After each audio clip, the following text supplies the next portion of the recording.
1장 1절부터 13절까지 말씀을 같이 나누도록 하겠습니다.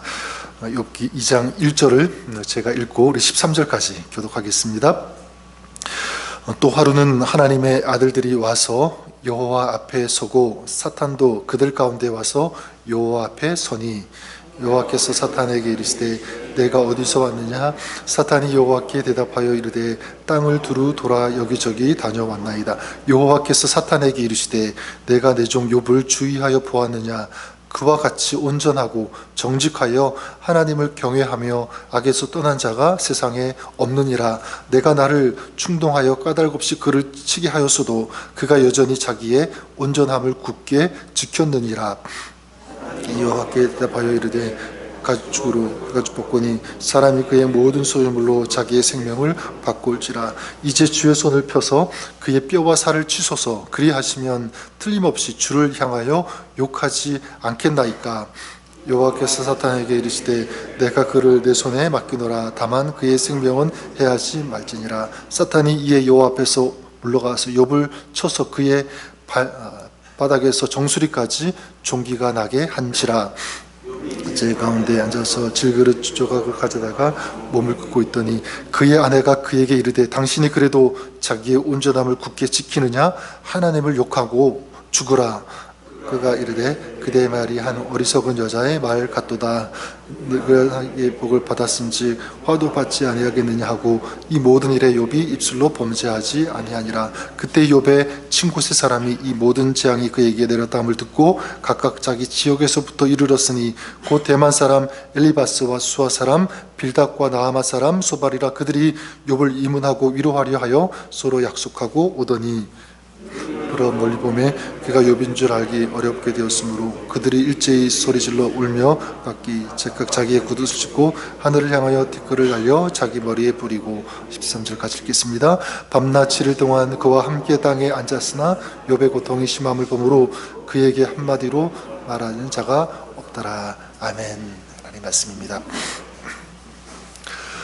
1장에서 우리가 보았던 것처럼 욥은 그 자신에게 찾아온 그야말로 상상 못할 엄청난 이 고난, 시험, 이 시련, 이 첫 번째 이 과정을 성공적으로 정말 잘 통과했습니다. 이 종들과 소, 양, 낙타들이 빼앗기거나 죽게 되었죠. 그리고 자기의 자식들이 죽었습니다. 보통 사람은 이 중에 한 가지 일만 일어나도 정말 견디기 어려웠을 것 같아요. 그렇지 않습니까? 자, 그런데 욥이 이겼는데 어떻게 이겼을까? 1장이 우리에게 주시는 교훈, 메시지가 있다면 저는 이것이라고 믿습니다. 바로 욥은 하나님의 주권을 인정하는 믿음으로 이겼다, 이것입니다. 그래서 1장 21절에서 이런 시험, 고통이 찾아왔을 때 가장 먼저 뭐라고 고백했습니까? 주신 이도 여호와시오, 거두신 이도 여호와시니 여호와의 이름이 찬송을 받으실 지니이다. 3번씩이나 여호와의 이름을 부르죠. 여호와께서 주신 이도 여호와, 거두신 이도 여호와, 여호와의 이름이 찬송을 받으시옵소서. 나는 왜 이런 일이 일어나는지 알 수 없고 도저히 이해할 수 없다. 하지만 모든 것을 주관하시는 분이 하나님이신 것을 내가 안다. 그렇기 때문에 모든 것들을 가장 정확하게 아시고 이 모든 것들을 이끌어 가시고 지으신 분이라면 이것을 나에게 허락하신 것도 나는 이해할 수 없지만 하나님이 하신 것이면 맞다. 나는 수긍하겠다. 이런 모습 아니겠습니까? 바로 이것이 하나님의 주권을 인정하는 모습이죠. 자, 이제 2장에서 또다시 하나님과 이 사탄의 이 쟁론이 이어지게 되는데 하나님께서 이 사탄에게 말씀하십니다. 3절에 보니까 내가 내 종 욥을 주의하여 보았느냐 하시면서 욥이 온전하고 정직하여 하나님을 경외하며 악에서 떠난 자가 세상에 없다. 네가 나를 충동하여 까닭없이 그를 치게 하였어도 그가 여전히 자기의 온전함을 굳게 지켰다. 이것을 사탄에게 이렇게 일깨워 주시면서 그리고 이 욥을 칭찬하시죠. 자, 그래서 사탄이 어떻게 합니까? 하나님께 반론을 제기하죠. 4절과 5절에 보면 사탄이 여호와께 대답하여 이르되 가죽으로 가죽을 바꾸오니 사람이 그의 모든 소유물로 자기의 생명을 바꾸올지라. 이제 주의 손을 펴서 그의 뼈와 살을 치소서. 그리하시면 틀림없이 주를 향하여 욕하지 않겠나이까. 여기 보니까 이 가죽으로 가죽을 바꾼다, 이런 말이 있는데 이건 일종의 속담입니다. 왜냐하면 더 중요한 것을 얻기 위해서 덜 중요한 것을 대가로 내어준다. 그러니까 겉가죽보다 속가죽이 더 중요하다, 이제 그런 의미가 있는데, 이걸 욥에게 적용하면 이 겉가죽은 뭐냐면 욥의 재산, 그리고 소유, 어떤 자식, 이런 것들이 겉가죽이고, 속가죽은 뭐냐면 더 중요한 것인데 생명이에요.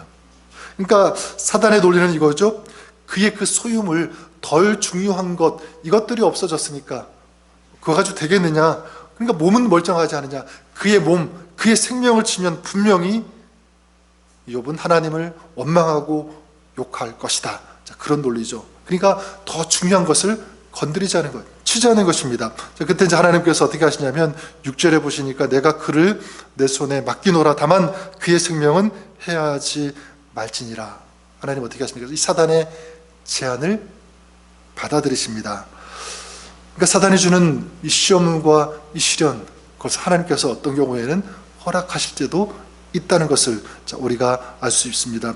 다만 생명을 해하지 않는 조건 하에서 이제 허락하게 되는데, 이 속에서 지난번에도 말씀드렸지만 무엇을 알 수 있냐면 그만큼 하나님은 욥을 신뢰하셨다는 것을 알 수가 있죠. 하나님의 자신감이에요. 전 우리가 그런 사람이 되었으면 좋겠습니다. 자, 시험을 이제 허락받은 이 사단이 즉시 이제 욥의 몸을 치기 시작하는데요. 7절에 보니까 사단이 이에 여호와 앞에서 물러가서 욥을 쳐서 그의 발바닥에서부터 정수리까지 뭐가 나게 한지라? 종기가 나게 한지라.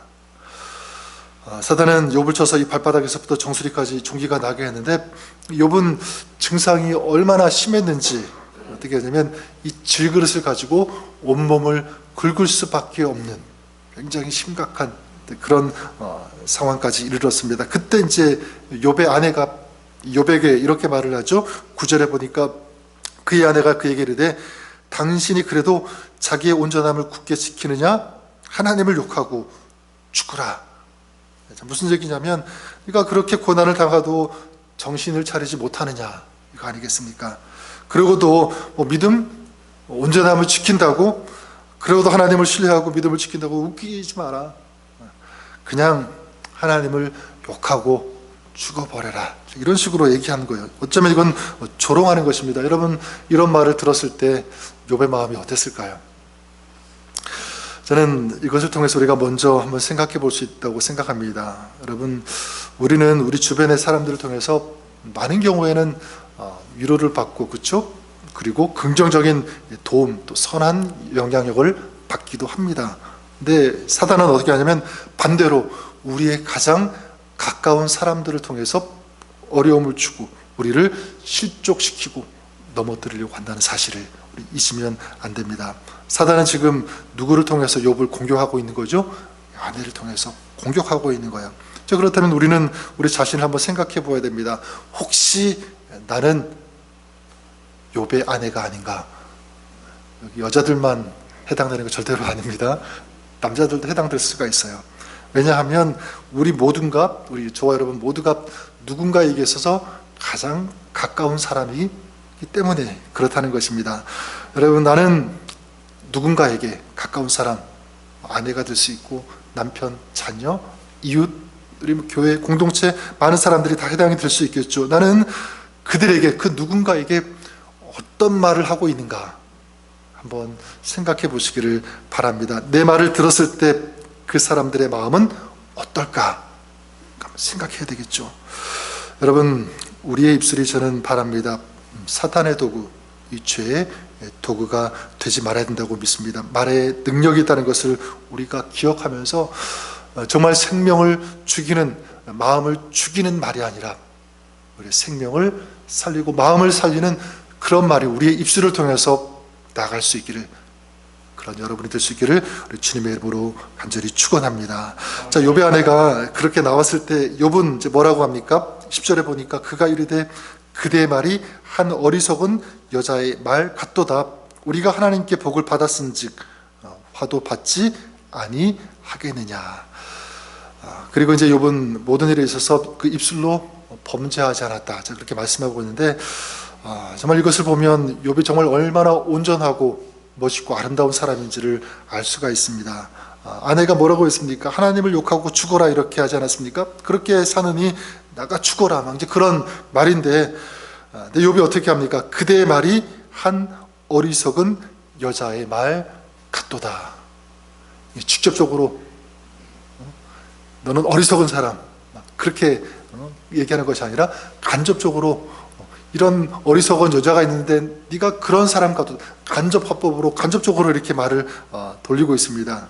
굉장히 참 그 아내를 생각하는 이 마음이 얼마나 큰지를 생각할 수가 있죠. 또한 뭐라고 하냐면, 하나님께서 복을 주시면 받는 것처럼 화를 주시면 그 화도 받아야 되지 않겠느냐.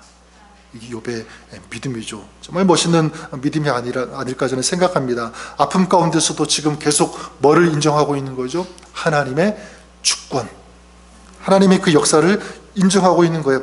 인간의 그 생각으로는 도저히 이해할 수 없는 그런 일도 하나님 하시면 선한 역사, 하나님은 온전하시기 때문에 하나님께서 하시는 일에는 틀림이 없다, 좋은 쪽으로 하나님 바뀌고 있는 거죠. 하나님을 신뢰하고 있는 것입니다. 저는 오늘 이 말씀을 읽고 묵상하면서 우리가 당하는, 우리도 그런 시련 똑같지는 않지만 크든지 작든지 어떤 그런 시련과 고난, 어려운 시간을 만날 수가 있는데, 저는 이 욥을 보면서 이런 답을, 또 이런 결론을 내릴 수가 있었습니다. 그 뭐냐면, 때로 시련과 고난은 그 사람이 참된 신앙을 가지고 있는지 분별하는 도구가 된다. 무엇이요? 고난이, 어려움의 그 시간이 우리가 정말 하나님을 신뢰하고 하나님을 경외하는 참된 믿음의 사람인지 그걸 분별할 수 있는 도구가 된다. 무엇이요? 그런 시련이, 어려움들이 그럴 수 있다는 것입니다. 여러분, 이 욥의 아내와 같은 경우는 어떻게 했습니까? 이런 시련이 있자 그는 하나님을 어떻게 해요? 욕하지 않습니까? 그리고 하나님을 욕하라고 부추기고 있어요. 근데 욥은 어떻게 합니까? 반대죠. 그 가운데서 똑같은 상황이지만 하나님을 신뢰합니다. 하나님을 향한 믿음을 버리지 않고 지켜나가는 이 모습. 여러분, 욥의 아내와 이 욥, 여러분 어떤 사람이 되어야 되겠습니까? 저는 욥의 아내가 아니라 욥과 같은 그런 믿음의 사람, 이 믿음을 지키는 우리가 되었으면 좋겠습니다. 이 부족함이란 이 제목의 책이 있는데, 그 책에 이 책을 쓰신 이 목사님이 자기 교회에 있었던 그 이제 성도님 이 두 가정을 소개하는데요. 어떤 성도님이냐면, 이 한 가정은 똑같은 경우지만 이 중증 이 자폐 아이를 30년 동안 키운 부모님을 얘기하고, 또 비슷한 경우지만 지금 어린아이 마찬가지 이 자폐 아이를 키우고 있는 그런 성도님이 이제 자기가 섬기는 이제 교회에 있다고 이제 소개하면서 그분들에 대해서 이렇게 그 목사님이 책에 쓰셨어요. 고백합니다. 뭐라고 하냐면, 그대로 읽어드리면 이렇습니다. 우리 교회에서 가장 신실하고 가장 열정적으로 주님을 사랑하고 교회를 섬기시는 분들은 다름 아닌 그 부모님들입니다. 모든 일에 하나님을 의지하고 하나님께 모든 것을 맡기는 분들도 바로 그분들입니다. 그분들은 하나님이 계시다면 어떻게 이런 일이 일어나느냐라고 말하는 대신, 하나님이 계시지 않았다면 우리가 어떻게 이 고통을 이겨낼 수 있을까? 그분들은 이렇게 말을 합니다. 저는 저와 여러분, 우리가 그랬으면 좋을 것 같아요. 지금 욥이 그렇지 않습니까? 그리고 이 부모님들처럼 하나님이 계신데 어떻게 이런 일이 일어날 수 있는가? 하나님이 계신다면 그럴 수 없지 않느냐? 이렇게 말하는 것이 아니라, 하나님이 계시기 때문에 나는 이것을 이겨나갈 수 있습니다. 하나님 때문에. 저는 이 전자와 후자, 두 번째 후자와 같은 그런 고백이 우리 입술에서 나왔으면 좋겠습니다. 똑같은 상황에서 어쩌면 시련과 어려움 그 속에서 하나님을 원망할 수 있지만, 그 속에서도 하나님 때문에 내가 살아갈 수 있습니다. 하나님이 계시기 때문에 이 과정 나는 오늘도 이겨나갈 수 있습니다. 하나님 감사합니다. 그래서 더욱더 주님을 의지하겠습니다. 하나님만 바라보겠습니다. 하나님을 주권을 인정하면서 오늘도 그 주님을 따르는 믿음의 삶 지키겠습니다. 저는 이것이 정말 보석과 같은 아름다운 믿음의 삶의 모습이라고 믿습니다.